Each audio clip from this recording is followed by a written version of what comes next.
Yeah. Sharing to live stream the meeting. But right now you seem to be live streaming to YouTube. YouTube. That's your channel. Yes. Okay, but that's good. That's good. At least you're getting somewhere. Okay, good. Okay. Now, live stream the meeting. But right now you seem to be live streaming to YouTube. To YouTube. That's your channel. Yes. Yes. Okay. At least you're getting somewhere. Okay. Good. Okay. Now maybe like close the volume on YouTube because I'm hearing it there. So how do I do it? Let me copy streaming link. Maybe like close the volume on YouTube because I'm hearing it there. So close it all the way out? On YouTube, yes, yeah. on YouTube. Like if you click on like a top left corner there, you see YouTube. It says view stream on YouTube or copy streaming link. So try to view it on YouTube. Wow. And then you will put down the volume there. Click on like a top left corner there, you see YouTube. Yes. Yeah, view stream on YouTube. Copy streaming link. So try to view it on YouTube. Okay. And then you will put down the volume there. Okay, let me see how to get that. How to get there. Yeah.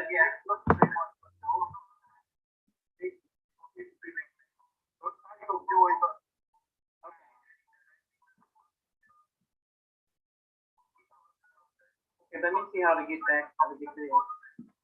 Yeah. Because I don't see how to get. I'm on YouTube now. Okay, I'm there too. So copy the link that's in the browser. No, yeah, or you can just click on. I don't see how to. I'm on YouTube now. Okay, I'm there too. So copy the link that's in the browser. You can just click view stream on YouTube. Click on.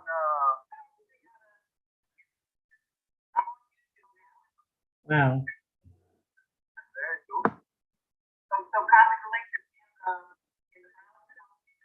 You can just click view stream on YouTube. Click on. I don't see it. Wow. Well, if you left click on copy streaming link, it will automatically copy a link, and then you can go and put it in address bar in your browser. I don't even see it down here on mine. It just says share.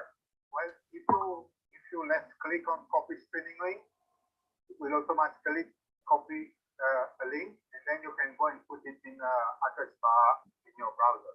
But it doesn't even give me that choice. Yeah. When you move your cursor over YouTube, the top left corner of your, you click there on the YouTube. Then you have the option view stream on YouTube and copy streaming link. If you left click on copy streaming link, your computer will automatically copy, and then you can go and paste the link in your browser. You see copy streaming link? No, I don't see it. Do you see view stream on YouTube? No. When you left click on YouTube, top left corner of your Zoom window right now, you click. Oh, of my Zoom window. Yeah, on your Zoom window, top left corner. Oh, okay. Okay, now I'm back. Okay. Okay. So now you click on YouTube. Okay, I see it. Copy streaming link. Yes. Okay. Then once you left click there, go to your browser and you will paste the link in your browser address bar at the top. That'll be what it will go to YouTube. So I'm going to go to YouTube and copy this link? No, you're copying it from here. When you left click, it automatically copies. Yes. And then you go in your browser, like which browser you're using, Chrome Google. or Google. So you go into your Google browser, there's the address bar at the top. Okay. And then you paste you right click there and do a paste. So Okay. you'll see the address, and then you do enter, and it take you to YouTube. Yes. And then you go in your browser.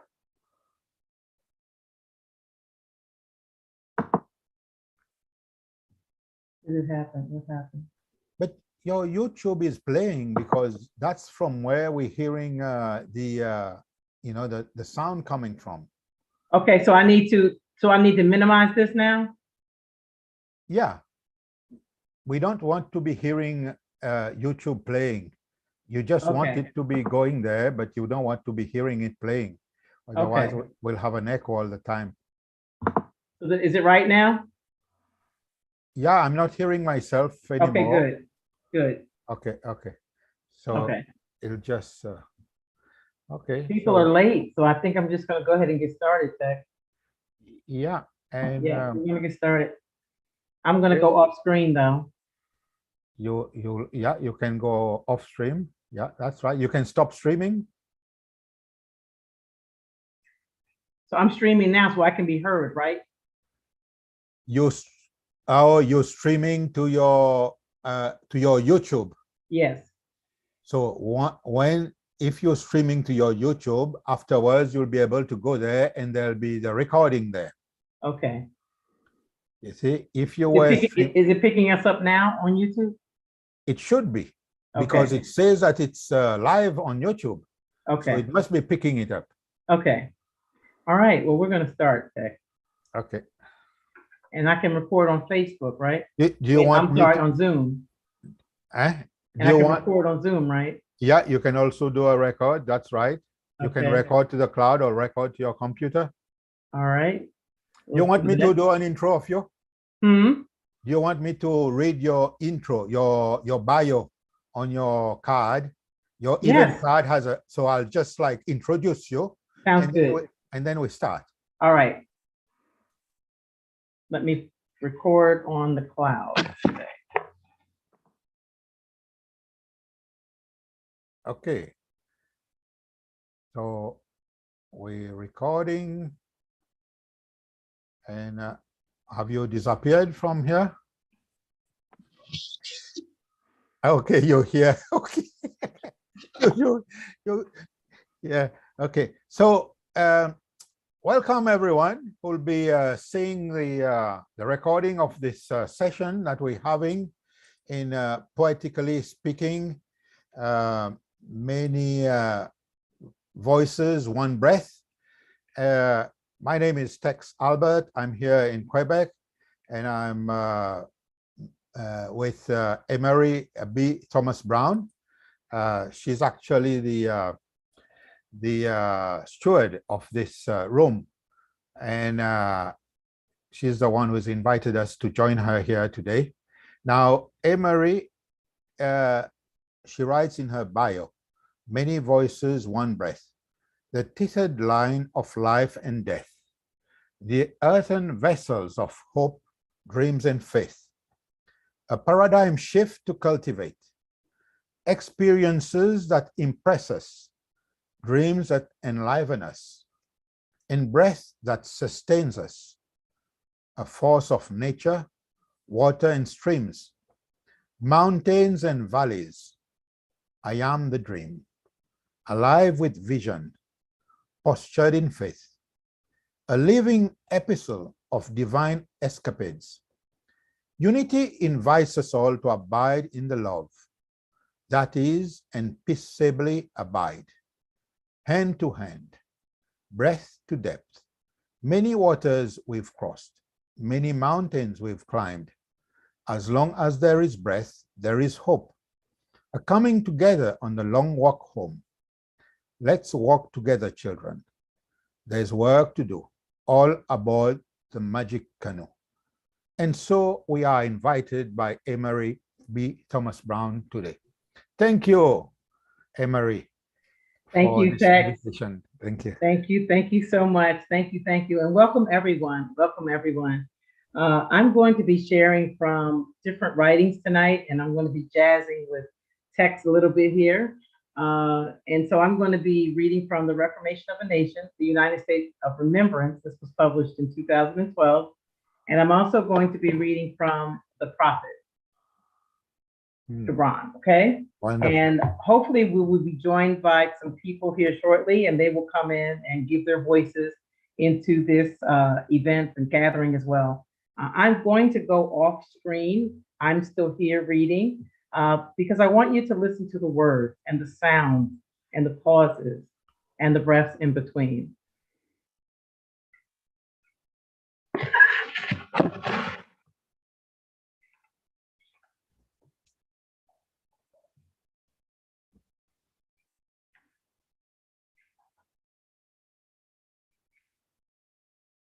And a woman spoke, saying, "Tell us of pain." And he said, "Your pain is the breaking of the shell that encloses your understanding. Even as the stone of the fruit must break, that its heart may stand in the sun, so must you know pain. And could you keep your heart in wonder at the daily miracles of your life, your pain would not seem less wondrous than your joy. And you would accept the seasons of your heart, even as you have always accepted the seasons that pass over your fields. And you would watch with serenity through the winters of your grief. Much of your pain is self-chosen. It is the bitter potion by which the physician within you heals your sick self. Therefore, trust the physician and drink his remedy in silence and tranquility. For his hand, though heavy and hard, is guided by the tender hand of the unseen. And the cup he brings, though it burn your lips, has been fashioned of the clay which the potter has moistened with his own sacred tears.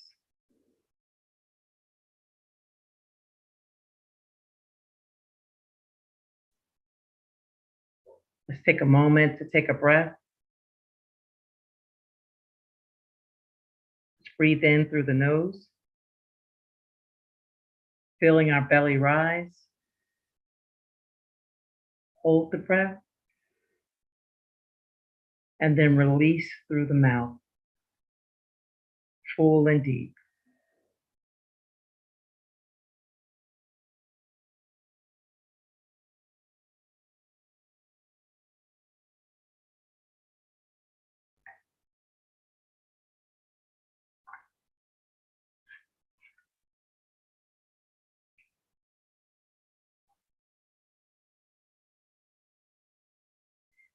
And the weaver said, "Speak to us of clothes."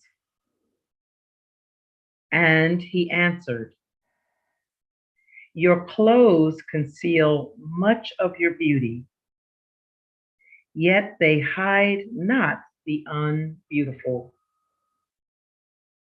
And though you seek in garments the freedom of privacy, you may find in them a harness and a chain. Would that you could meet the sun and the wind with more of your skin and less of your raiment. For the breath of life is in the sunlight, and the hand of life is in the wind. Some of you say, it is the north wind who has woven the clothes we wear. And I say, It was the north wind. But shame was his loom, and the softening of the sinews was his thread. And when his work was done, he laughed in the forest.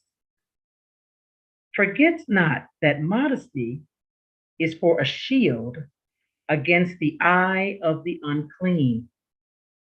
And when the unclean shall be no more, what were modesty but a fetter and a fouling of the mind? And forget not that the earth delights to feel your bare feet, and the winds long to play with your hair. Let us breathe in deeply through the nose, hold it, and release it through the mouth.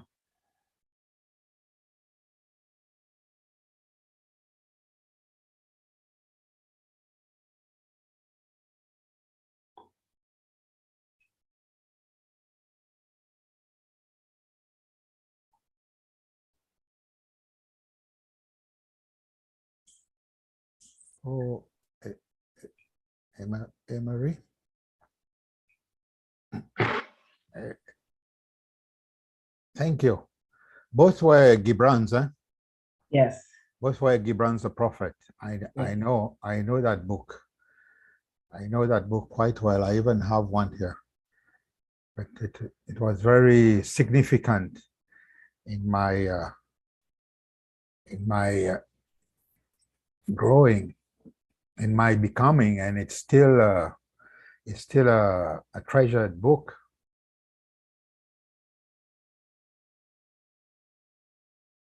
I was uh, I was in a seminary during my secondary school years with the intention of becoming a Catholic priest. And then a friend from Australia, a young woman, came through Seychelles and went on to England. And from England, she sent me The Prophet. And it was The Prophet with all the drawings. So it wasn't something I was going to let the priest see.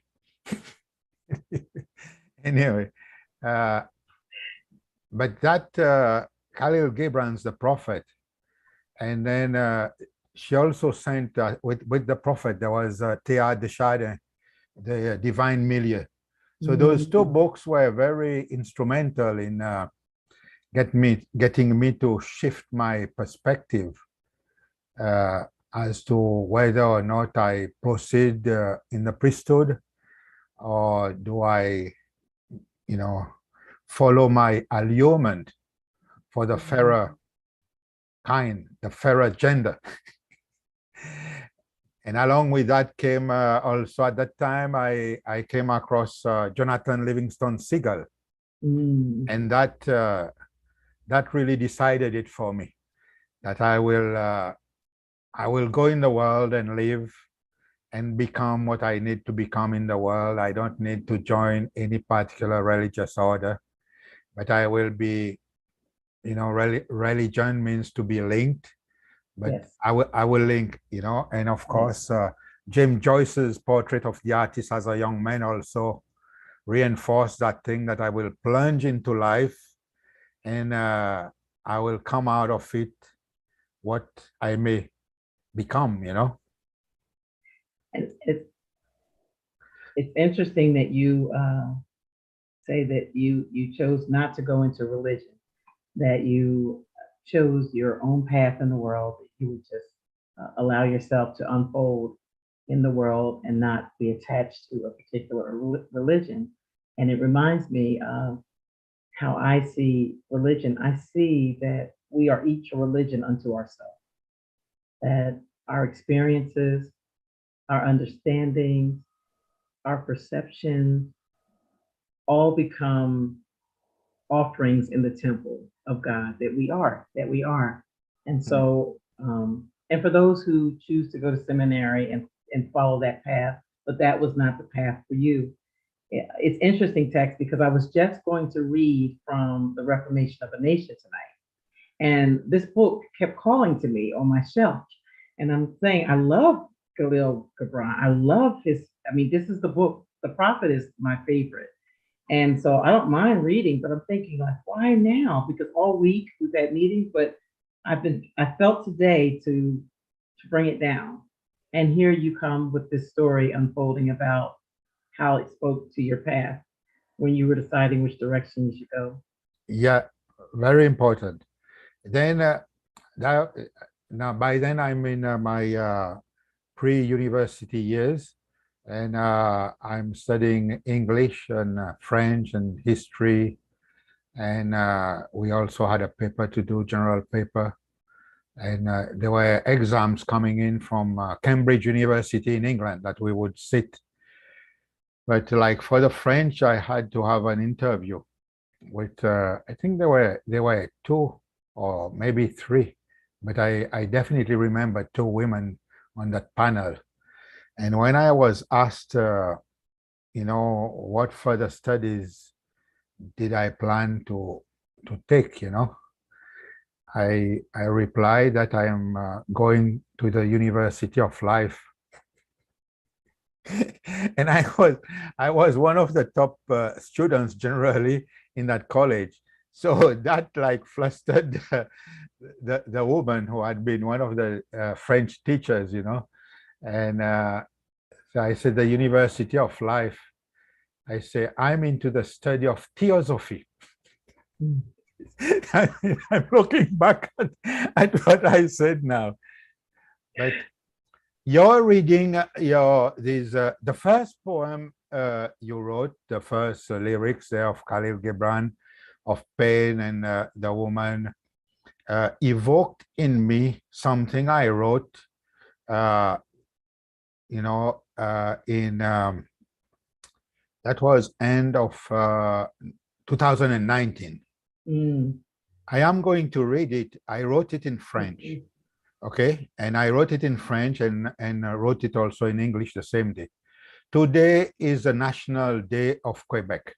Mm. And Quebec is French. It's always a struggle amidst this ocean of Anglophones, US of A and the rest of Canada, for Quebec to maintain its identity, its Francophone identity after having been conquered by the British, Mm. So I'm going to read it in French to honor La Journée Nationale de Québec.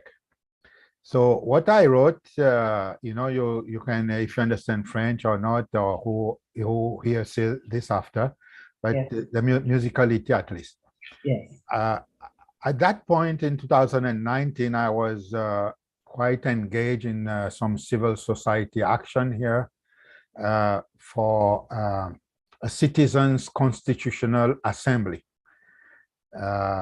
for effective participatory democracy. Anyway, so this is what I wrote. Le métal ne dédaignera point, ni sera épris des flammes de la forge. Entre les mains du maître, il réalisera avec gratitude sa raison d'être.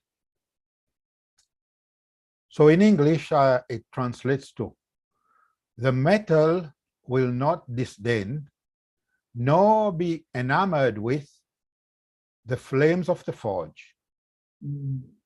In the master's hands, it will realize with gratitude its metal. So I wrote that on the 3rd day of August 2019. So to me, as I said, this first piece that you read about pain and all this, it evoked what I wrote, which to me was about life. Living, we come across situations that we like, some we don't like as much, but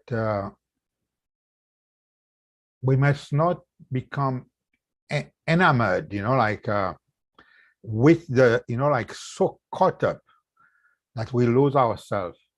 And at the same time, we must not disdain the trials of and tribulations of life. So I was being very lucid at that point, because there was the civic engagement, and there was a certain allurement to a particular person also, and all that was in a dynamic that was, I was looking at it very lucidly. I had gone for a very long walk. I think I walked for about 3 hours. Well, 3 to go, 3 to come back, about 6 hours that day. There's a the Mount Royal on the island of Montreal. There's a peak called the Mount Royal. So I walked all the way from Laval to cross the bridge into Montreal, up to the top of the mountain, and but we have Michael Coles is here. Shall we admit him? Yes, yes, please. Okay. Yeah, you've met him before. I have. I've met Good, Michael. good. Okay, okay. So welcome, Michael. Yes, welcome, brother. You come in almost as the Holy Spirit, like the third person.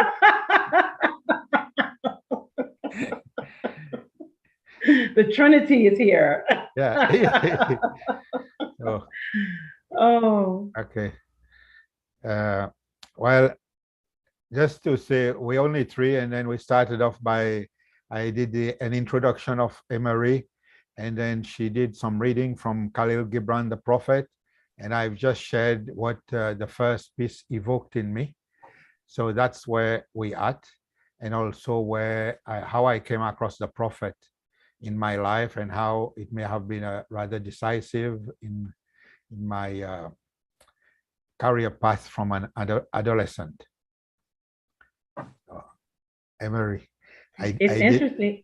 It's interesting that you mentioned the third day of August, because the 3rd of August is when I left corporate America in 2007. And I was saying that I'm embarking on a new path. I was becoming the CEO of my life, more or less. And it was like this, it was a turning, it was a different path that I was taking. So it's interesting, the synchronicities that you mentioned, the 3rd of August, and that's the day that I would say my life really unfolded. And we're talking about you deciding whether to go into the priesthood or not, and all of this, and here we are with all this synchronicity. So I'm just wanted to just give thanks for that, for the synchronicity text. Yeah, well, I just happened to see the date there on the piece. And the second piece you read from Khalil Gibran, again, serendipitously, coincides with the other piece that I had written that I thought I'd share with you today. Yes. So maybe I'll just read it out. Again, to honor the La Fête Nationale du Québec, I'm going to read it first in French because I wrote it in French, and initially. And I wrote it after having been to see, this film, what's his name there? The singer from Zanzibar, Queen. The group Queen there. Freddie Mercury. Yeah. There was a film that came out in 2020. Was it 2020? Anyway, the Rhapsody. What's it? Anyway, the word Rhapsody caught my attention, and I entitled my piece Rhapsody d'amour. Bohemian Rhapsody. That's right, Bohemian Rhapsody. Yeah, that's right. Right. So, donc, Rhapsodie d'amour. Dans la sublime symphonie de la dynamique amoureuse en présence, sont aiguisés les sens, à voir le beau, à apprécier le bon et faire du bien, avec gratitude pour le vécu, enthousiasme dans le présent et confiance face à l'avenir. Que chacun en soit béni ainsi. So, as I said, Michael, earlier before you came in, I'm honoring Quebec National Day today, which is the 24th of June, c'est la fête nationale du Québec. And that's why I'm reading a little bit in French. So in English, it reads Soul Love Rhapsody. In the sublime symphony of the dynamic of soul love, in co-creative presence, honed are the senses to see beauty, to appreciate good, and do right, with gratitude for the lived, enthusiasm in the present, and confidence facing the future. May each be blessed as much. Mhm. So I wrote that on 26th of March, 2019, actually. So even before the other one. And to me, both pieces, I don't write that much. I rarely write. But those pieces, both of these, it's a bit of my, how can I say, where I'm at in life. Mhm. It's how I distill probably of all these years of living. It's a personal, almost a personal mission statement. Mhm. And it's the first time I'm actually reading them out publicly, you know, because you're streaming through YouTube, potentially other people will get to hear it. So that's where we are at. That is so beautiful.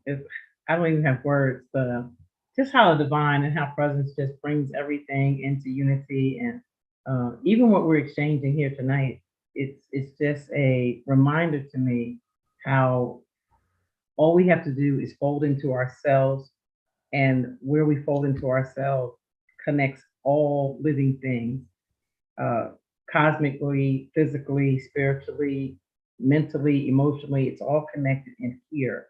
And you, I, and Michael sitting here in this space as one. I'm sitting here in America, in Georgia. You there in Quebec, Michael's on Turtle Island. So, but we're all here in this place together. And that this is a beautiful example of that, the oneness and the stillness within, that it doesn't matter what our outer frame looks like. It doesn't even matter what the outer circumstances look like, because all is still in that place. And my heart is that we would be able to operate from that place out, as opposed to trying to find it and cultivate something without ourselves that actually happens within ourselves. So thank you, Tex, for sharing. Michael, I want to give you the space to come in and share if you want, just to kind of mix it a little bit before I share something else. But I wanted to, now that you're here, to come in and share however you choose.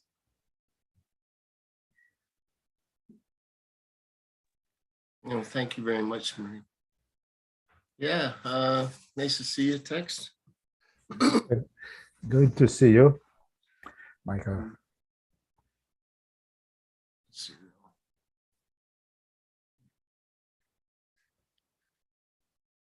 I have a couple to share. I know you had invited me in to share a couple things. So Yes. just looking for it. Okay. This is about creating a path forward, and so I'll begin with this. Creating a path forward while stepping lightly with a strong foot into acceptance with the gift of life. There are many branches shadowing the path. Some are hanging on, while some fall into the forest of disconnect. Evoking gratitude from will light the shadow clear of clouded gatherings ahead, while our footing lands us on a place of creation. Being mindful and aware of the moment's action, our will guides us into a safe place to sit and rest along this journey. The shores are awash with all, the shores are awash with love all around as we sit without drowning in despair to the loneliness of witnessing those who pass by with blind stares of motionless direction.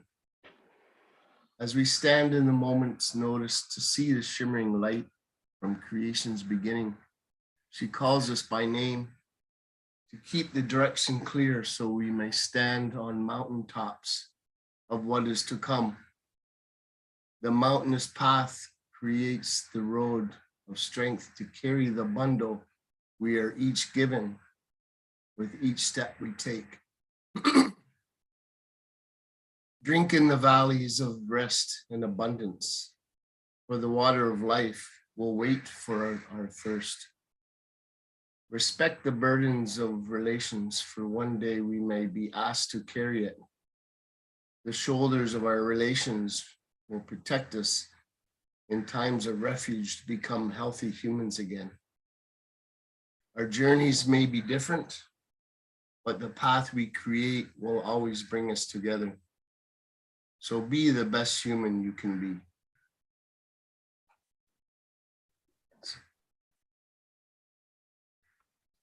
Sorry about the crackles in my voice.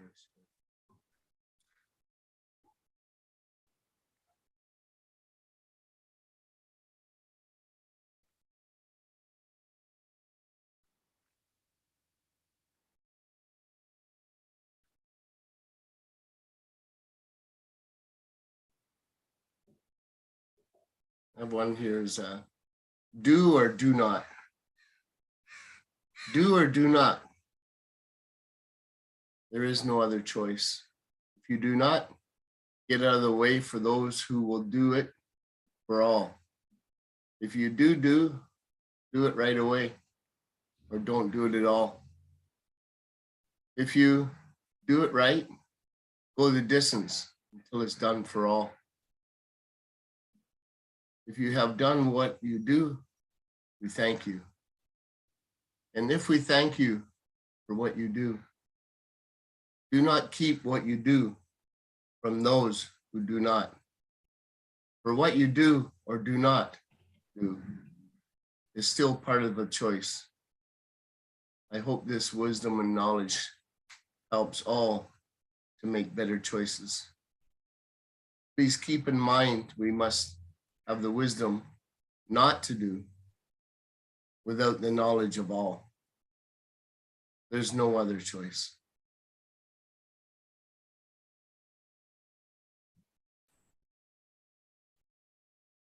I'll read something to us for my grandmother. And she had shown me patience. As I sit a while looking out the kitchen window one morning with my grandmother as she sipped a cup of tea, I asked her, where is everyone going in such a hurry? Some are going this way, some people are going that way. She looked at me and smiled just before replying. Never mind them. They're only rushing for dead first.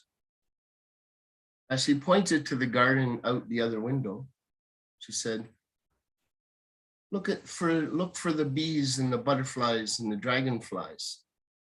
They're much more fun to watch. She had seen my patience of observation and then showed it to me so I would know it for the rest of my life. Thank you, grandmother.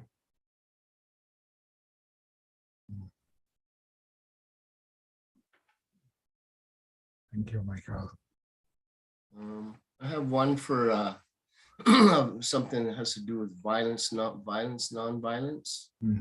Michael, Yes. sorry to Yes. interrupt you, because Yes. here we see that your video is on, but we actually see a still image of you. I'm just mentioning it if that's the way you want it to be. Oh, Right. yes. We don't mind, but that's okay. Yeah, thanks, Tex. Yeah, I wanted, I don't have where I am right now to have my Okay. camera. Okay. Yeah. Very good. Thanks. This is a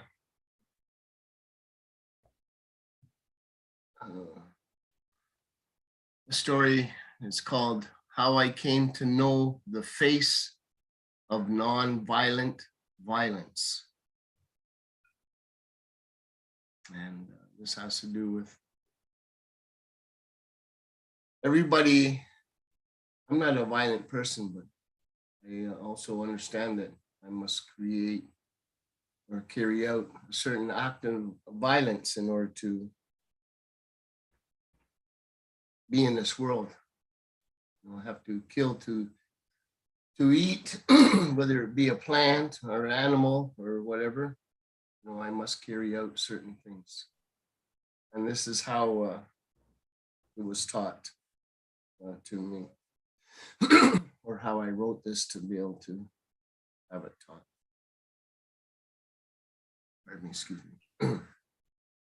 How I came to know the face of non-violent violence.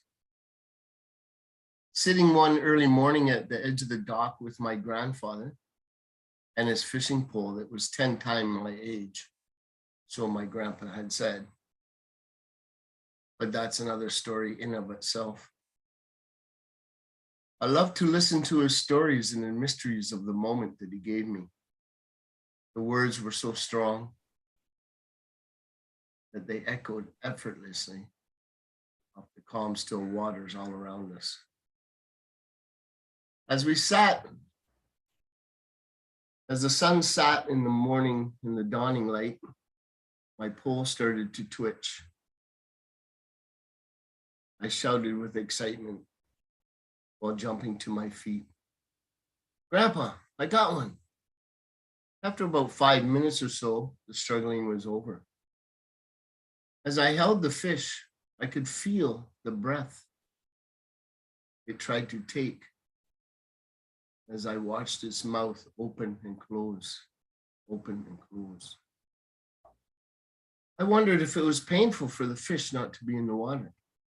So I turned to my grandfather and asked him if the fish was feeling any pain. He told me that the fish does feel pain, as all things do.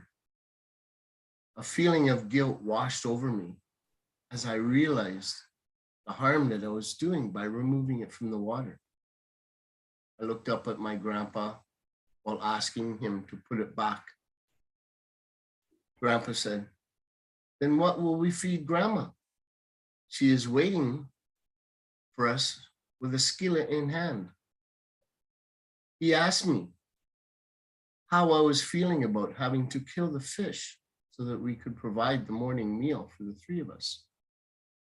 I told him that I was feeling a pain inside my chest. He turned to me and said, "Good. This means the fish has accepted you to receive its wisdom." He began to explain that the physical pain of the fish and the spiritual pain that I was feeling were connected, and that this connection was one of acceptance by both you and the fish. As I listened to his explanation, my guilt turned to gratitude. And grabbing the fish by the gills, I stood up with a smile and said, "Let's go see if the fish will accept Grandma too."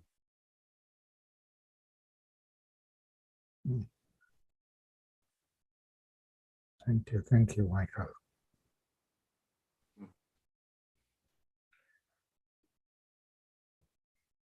The first poem that we started with was about pain, right? It was about pain. And just listening to your story, Michael, and I could see it. I could see it in my mind's eye. You know, you there watching that fish take its last breaths, and I can even tangibly feel the pain that you described.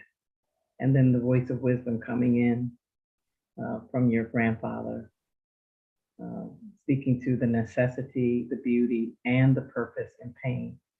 And it just aligns so beautifully with what we were sharing in the prophet. Um, and it's reminding me of someone I encountered recently, and we were talking about pain.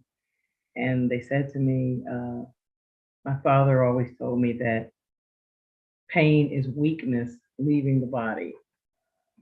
That it's and this is a person whose father was in the military, and so you know that whole drive to no pain, no gain sort of thing. And I've listened to that. That pain is weakness leaving the body, and how there's a it's written that let the weak say that I am strong.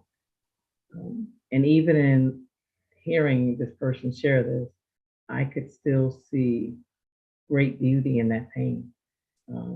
Pain, I feel pain is understated. Pain is, you know, we want to get rid of pain. We don't want to sit with pain. We want to get away from pain.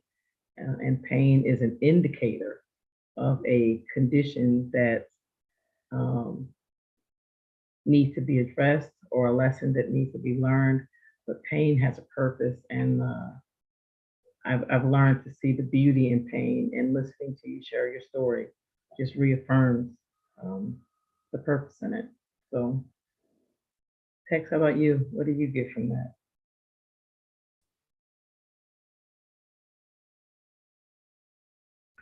Yeah, there's definitely a lot of wisdom in all that Michael has shared. And I've held many a fish that I've pulled out of the water.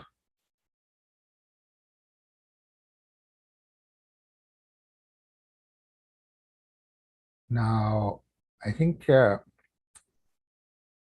grandfather was very wise about this dilemma that we may have about taking life for our own life. And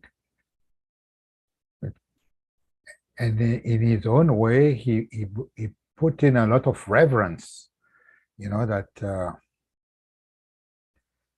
it is a sacred act to take a life to nourish oneself. And as you said earlier, Michael, it can be from plants even, you know. And I know of a very serious documentary about the breatharians, people who supposedly do not eat, and some are not even drinking water. And that documentary is very serious. And I do not doubt that these people are doing it, you know. It's not up to anyone. And it just shows that living, there's a whole spectrum about life. And of possibilities. We don't all have to be doing the same thing, but to know of the spectrum of possibilities can help us, you know, and to acknowledge our pain. I'm always amazed, you know, when say I'm washing a glass, it breaks and it cuts me, you know. I'm looking forward to the healing. You know, I'm always amazed at how fast, like, I can heal, and I revel in that, you know. So I don't necessarily disdain the moment of being cut by the glass, you know. And there are other pains that I've felt at times, and there again I try to send some healing intentions, you know. And too often you don't even notice that the pain's gone. It's only after a while, days, that say, oh, it did go. Maybe it was that intention. Maybe it did work. Anyway, so living, there's a great mystery in living. The second piece you read from Khalil Gibran, about, you can be dressed, and you can be looking great in your dress. You can see the beauty, and yet it may not necessarily hide what is not beautiful, because depending on what is being done, no matter how beautifully you're dressed, you can come across as not being so beautiful. So, yeah, we can go on quite a bit. Yes, I see it's 9 o'clock, but this is something I just feel so at home with you both, and it just feels so easy. It's like I just want to just kind of sit and bask in this and see where we go, and this can go on and on and on as we are embarking on this 99 days of peace through unity in our magical canoe, and it's a beautiful thing. I do want to take the time because it's significant. The Reformation of a Nation was published 10 years ago, and so I do want to do a little reading from that. And I like to do this. I'd like to do the reading off screen, and then we can just go out. I want us to go out with the reading and not really have anything to say. So I'm going to read, and then we can text. You're going to probably have to help me out to stop this live stream on YouTube. But we'll cross that bridge when we get to it. But this is the opening chapter of the Reformation of a Nation. I'd like to just put this into the atmosphere of love and peace and unity.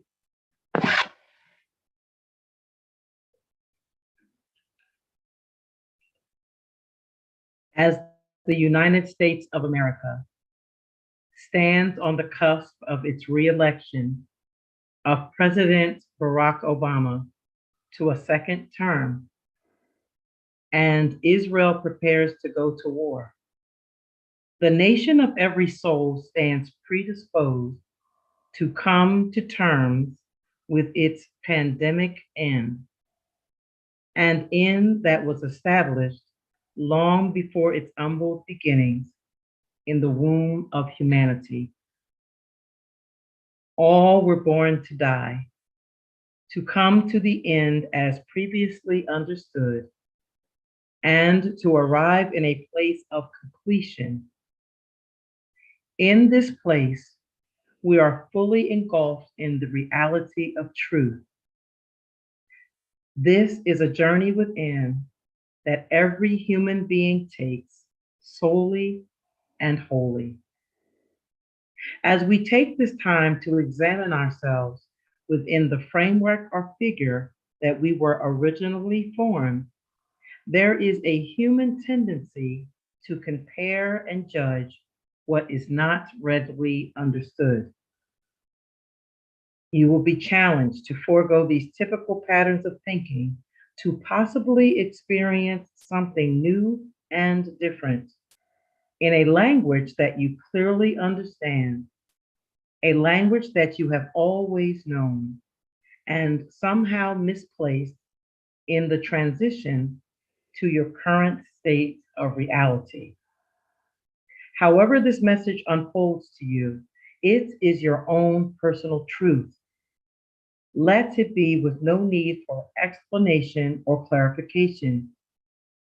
You will find that what has unveiled within the confines of your own being will serve to illuminate another as we are individually and collectively reformed. In order for there to be a reformation, there would have to have been a formation. Before you and I came into being in a natural sense, we already existed in a spiritual one. And it is within this realm of reality that we will take this journey, understanding that humanity was formed out of complete destruction and utter darkness gives light to what we truly are. Endlessly searching and seeking, yet never fully understanding, the knowledge fails to fill the void within. Wandering aimlessly, seeking solace in the nearest antidote, only to realize the cure is far from the reach of arms, seeking comfort in more of itself. So we arrive where we began, in this place of knowing and being known, while lures beneath the surface hasten to elongate the threshold of pain. In its enlargement, the whole becomes flagrantly clear, and one succumbs to its incessant abating in the hopes of silencing the screams and moans emitting from deep within, discovering with each breath that one is ever closer to what one has always been, shadowed beneath the flesh of an existence that begs to be let go. As I step off the cliff into this abysmal sea of calamitous chaos to find peace, rest, and healing, I cease to concern myself with the semantics of getting there. I begin to see that appearances encase the fragmented aberration of a life that subsists. Words serve to further corrupt the image that has fallen so far beneath the surface that suffocation would merely uncover the bones while clearly distinguishing the outer from the inner persona. Confusing yet simply stated, the essence of life, syncopated to a rhythm, customized to the beat of my heart.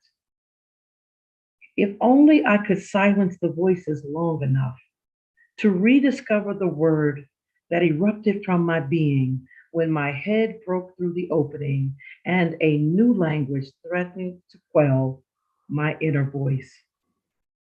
Foreign in its delivery, my body responds, and the struggle ensues to remember before I forget. There will be false prophets among you, came the voice from deep within and all around as I examined the flowers and observed the birds as they flitted from this limb to that, seeming to not have a worry, fear, or doubt in the world. The melodious sound resonated deep within my own centrality as I engaged my inner voice in perfect harmony with the words that rang true. The same wind that carried this song carried these birds and erupted into typhonic episodes wherever it was requested or summoned.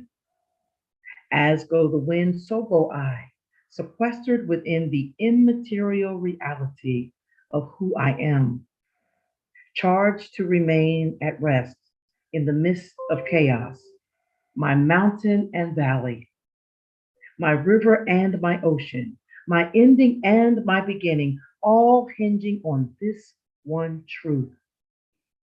There will be false prophets among you. My hand withdraws from the petals of the flower, resplendent in all of its colorful hues of vibrant red. Its stem, strong and green, beckons me to not lose sight of the context in which we encountered one another, slowly liquefying all solid matter into a river of rivers, refreshing and effervescent in its waves of neural plurality, satiating a subconscious inner thirst. I know this to be true. Two heartbeats within one body, a body within a body, the constant flow of waters washing over me, soothing and lulling as I begin to experience weightlessness within the limitless boundaries of me. I do not see the sinewy muscles and tissues wrapping around me, Yet I sense a contrast to the light and airy environment being contoured into an unknown tune that restricts movement ever so subtly as I am lifted from its artistic puppetry to the regalia of the clam, from which I hear the soft moans emitting in muffled paradox in a place that is far from here.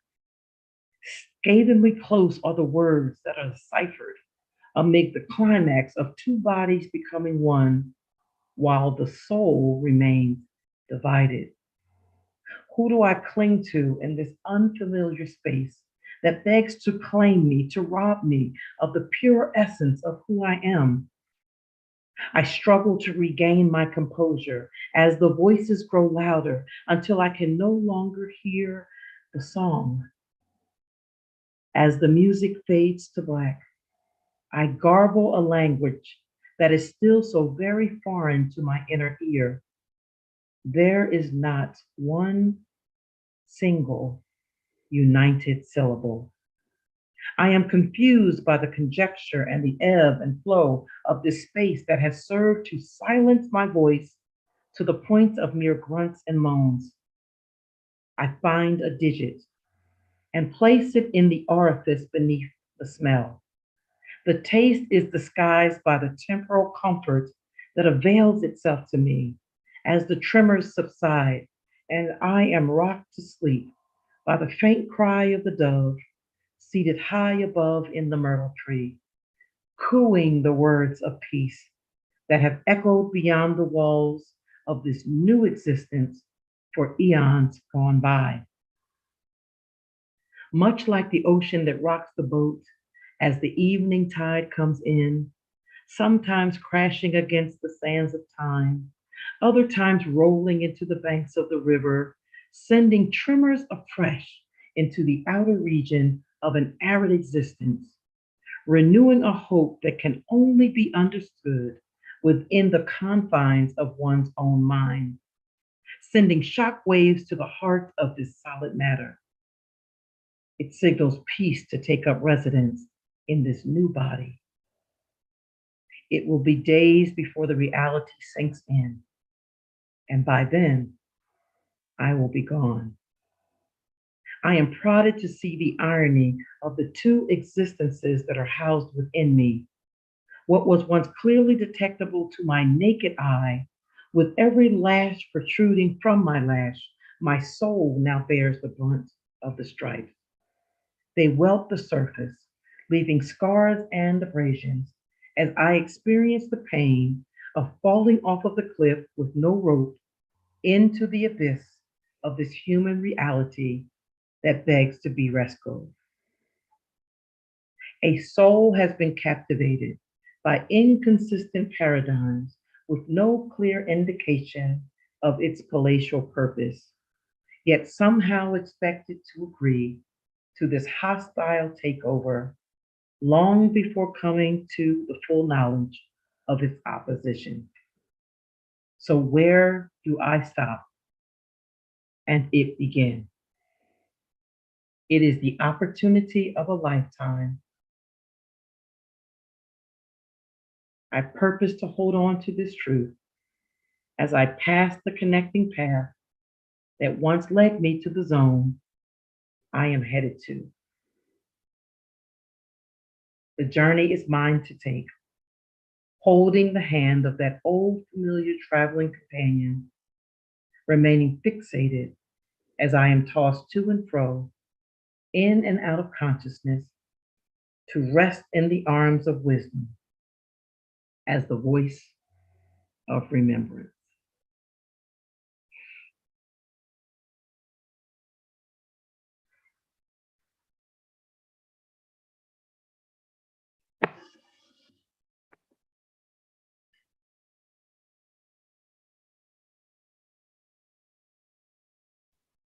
Thank you, Marie. Thank you, Michael. Yes, So- thank you very much. Yeah. To switch off live, you just go to the left-hand corner of your Zoom window, Emery, Okay. You should be able to click on live and it'll give you the option to stop. Okay. Says pause recording or stop recording. No, go, yeah, you can stop recording. And the next one is live. Click on live Okay. to stop